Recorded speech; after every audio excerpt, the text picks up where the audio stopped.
You know, there's 5 daily triggers that knock you off course. And the trouble is, how do we beat them? And most of us face all of these notifications and our feeds, and we know it may not necessarily be good for us, but we put all of our focus, spend all kinds of time watching this stuff, and it takes us completely away from our focus on Jesus pretty much each and every day. And we call them social storms or social media storms. Basically, it's where you're overwhelmed by your daily feed.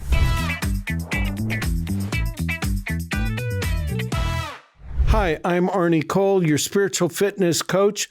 Welcome to Spiritually Fit Today, where every day is a workout for your soul. One step, one choice, one spiritual rep at a time. The best way to improve how you live as a Christ follower tomorrow is to get spiritually fit today, because what you do today is what really matters. Remember our verse? Therefore, my beloved brethren, be steadfast, immovable, always abounding in the work of the Lord, knowing that in the Lord your labor is not in vain. 1 Corinthians 15:58.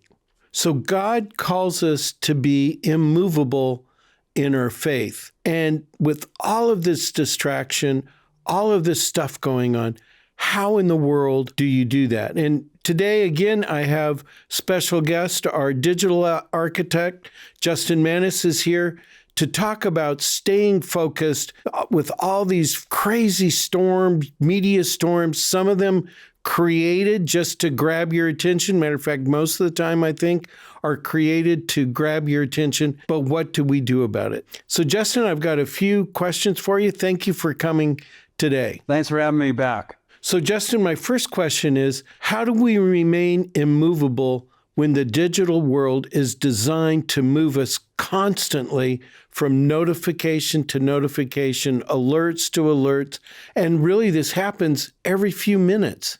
I can tell you how I do it, and I can tell you how a lot of other people that are in technology do it, and it's kind of ironic. For the most part, my notifications are off, and my ringer is off, and most of the people that I know that do anything similar to what I do have the same situation. It breaks your concentration. So while we're trying to design the technology to notify you, we're not being notified. It's a thing that more people should probably be aware of.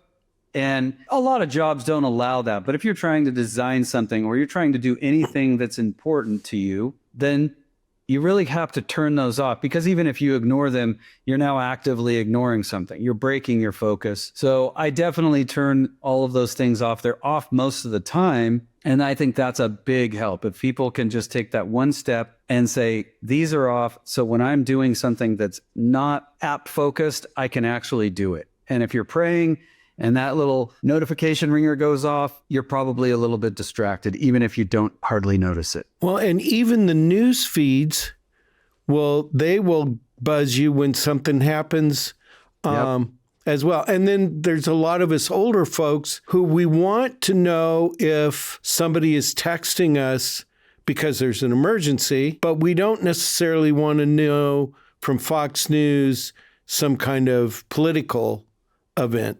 But because we don't know how to do that, we end up getting all the notifications. Yeah, and I do understand that. So I don't just turn it off and ignore it all day. I can't do that. That wouldn't work for anything personal or work. But I can give it 10 to 15 minutes between checks. And I've made my checks periodic throughout the day, quite a few periods throughout the day. And because the check is manual, I think that also helps me avoid getting sucked into things that I shouldn't. So when I go to check, I'm looking for exactly what you said. Is there something urgent from personal or work?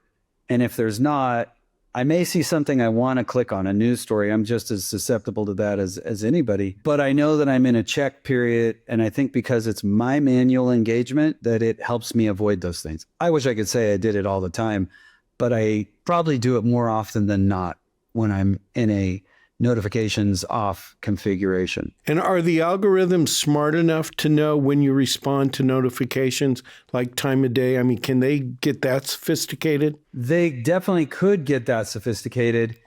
and they may be that sophisticated, but your phone is not likely to be sharing that level of data with them. So Apple and Google, the operating systems on your phone, they know, but a lot of the other apps, unlikely that they would know. That makes sense. It seems like it's almost by design that digital architects expect you to be kept off balance by design, by all of these notifications. And then when the notifications carry text, the whole thing is to really move you off of your focus and focus what I have to say, isn't it? I mean, isn't that the bottom line, is to grab my attention? It is the bottom line. It evolves by the algorithm or the machine learning that that's more profitable. And then it's noticed by the humans, and then the humans say, okay, that's great. Then let's do even more of that. And the more we do, the more ads we serve, the more money we make. Well, and then we're focusing on immovable, but then isn't there this thing, and even the Christian world talks about it, impressions. So if they can throw enough stuff at you for so many seconds or milliseconds or whatever, somehow it ingrains an impression on the brain. Is that right? It is.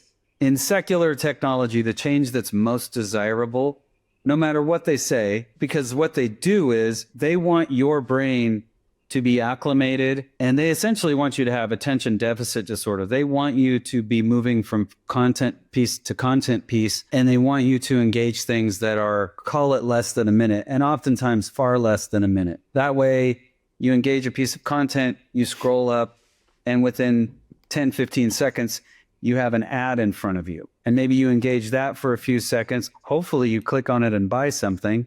They get credit for that. And then you move on and you see content, ad, content, ad. So you can see the faster you serve up those content impressions, the quicker you get to those ad impressions, and the ad impressions pay. Wow. That is so not helpful as far as, and can you imagine teenagers, what kind of impact that would have on them? I mean, that's bizarre.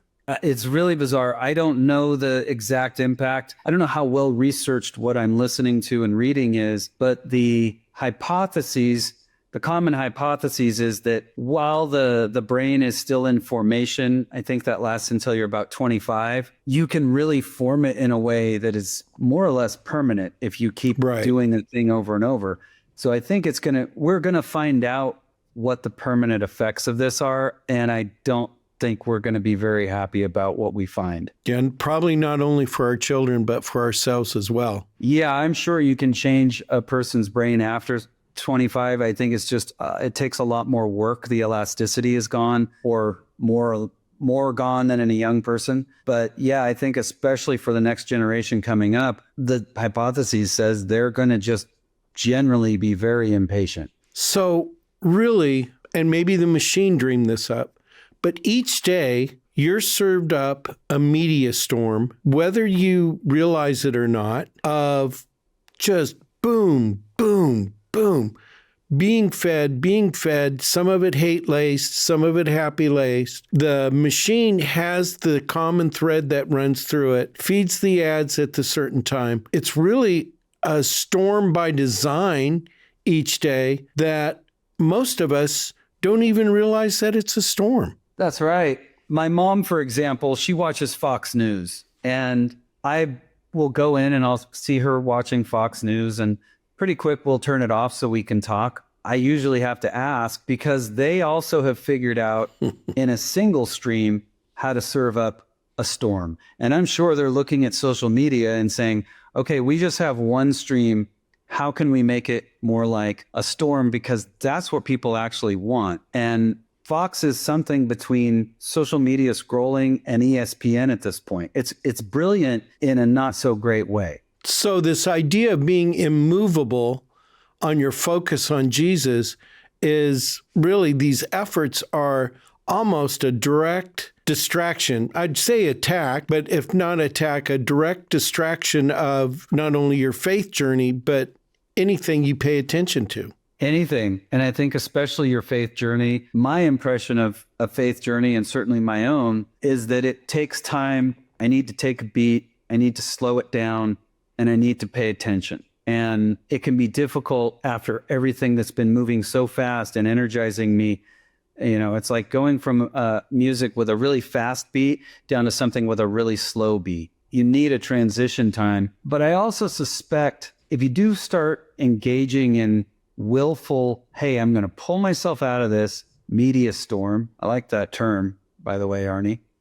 And I'm going to take a beat. I'm going to slow myself down, and then I'm going to engage my spiritual life. I think, and certainly for me, there's a certain sense of satisfaction when you're able to do that. And so it's probably worth trying because it's going to feel good. And then obviously it's going to be good for you. That's great.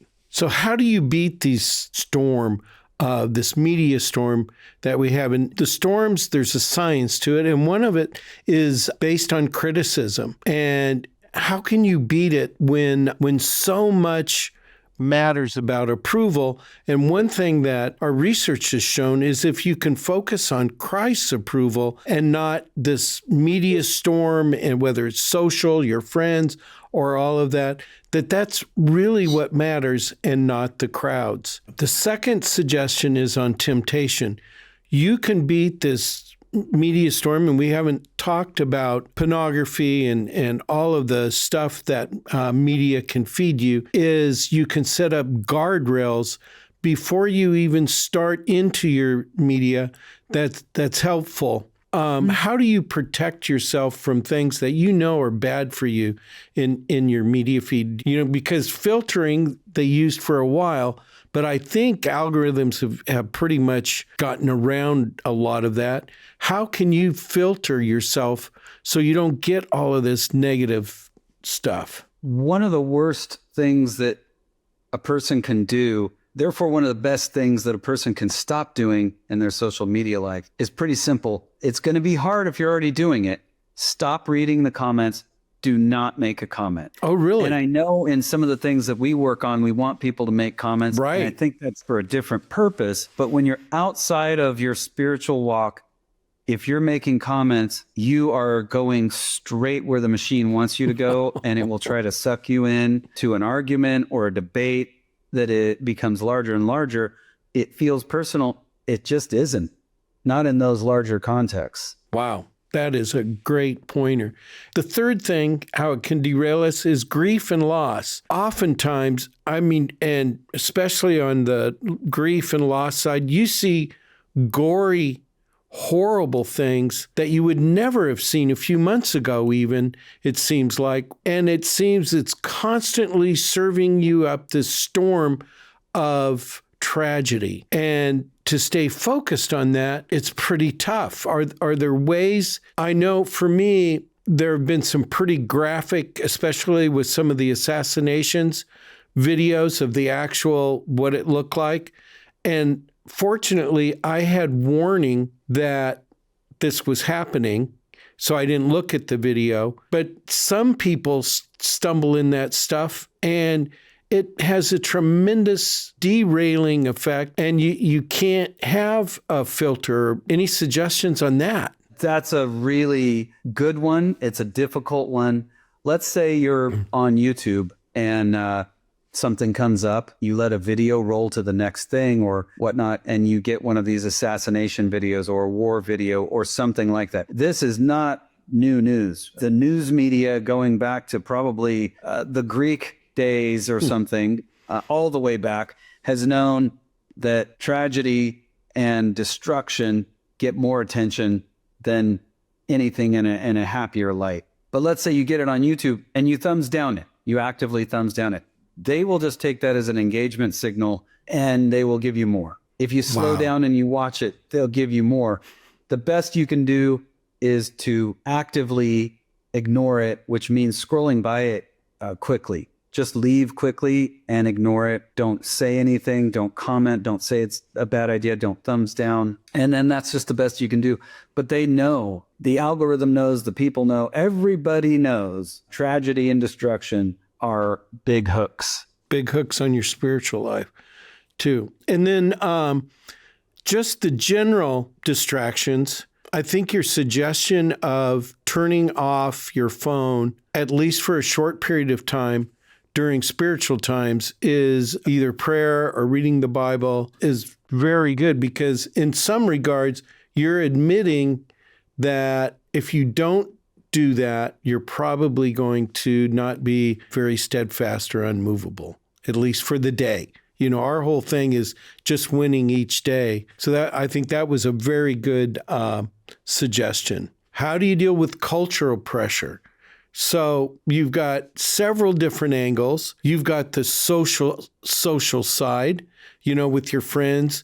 And it seems like younger people pay a lot of it. I guess everybody who likes what, so you've got that kind of social pressure. And then with guys, even who won the game, who's saying what about what? I mean, all the trash talk. It just seems like if we aren't proactive, we're just going to go through our day being reactive to everything that's fed our way by a machine that has no feelings. And the machine is getting better and better at appearing to have feelings. And at some point in the near future, we'll see a lot of people migrating from the social construct of others to the social construct of the machine. That is an unstoppable migration in technology.